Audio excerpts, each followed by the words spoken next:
That was a stressful one, but the Vikings still come up with the victory 27-25 over the Green Bay Packers. They're now 14-2.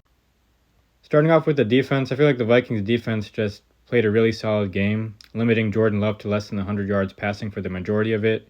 Josh Jacobs, I don't think he was too effective today, definitely not up to the standard he set over the past month or so. And then the receivers, I don't think they were as productive as they've been of late. And that's a credit to the Vikings defense. I mean, they're not just a blitz heavy team. They're able to kind of give you so many different looks, different disguises, and they capitalize off of that. Eventually got a couple of sacks on Jordan Love as well.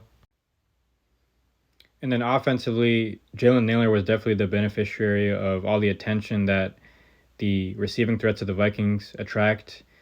I think he had a big game, of course, another touchdown. And then Jordan Addison still able to contribute as well.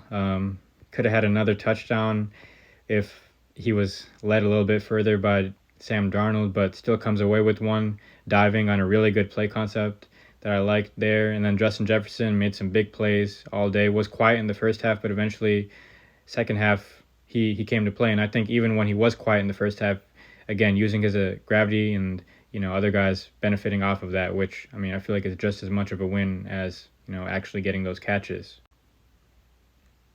And then the same goes for Hawkinson. I feel like he had a big day. He's kind of growing into his own and becoming that elite tight end that we've known for years.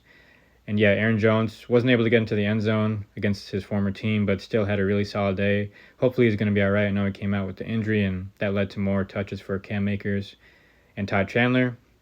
For the quarterback, Sam Darnold, again, career day for him. Really just big-time throws. I mean, just outplayed, I would say, Jordan Love. I don't think that's a crazy thing to say, but, I mean, with the way he's playing this year, I feel like he has to be brought back to Minnesota. He's just balling out every single game, coming through for the Vikings in December when you need it the most. And it sets up a big-time matchup next week against the Detroit Lions for the division. And this is not going to be an easy matchup at all for the Vikings.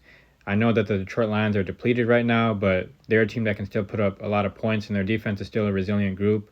Overall, that's just the identity of their team is resiliency, and that's something that Dan Campbell has instilled in this team since his arrival to that team. I don't know. It's just going to be a hard matchup, of course. I believe it's going to get flexed to that Sunday Night Football slot.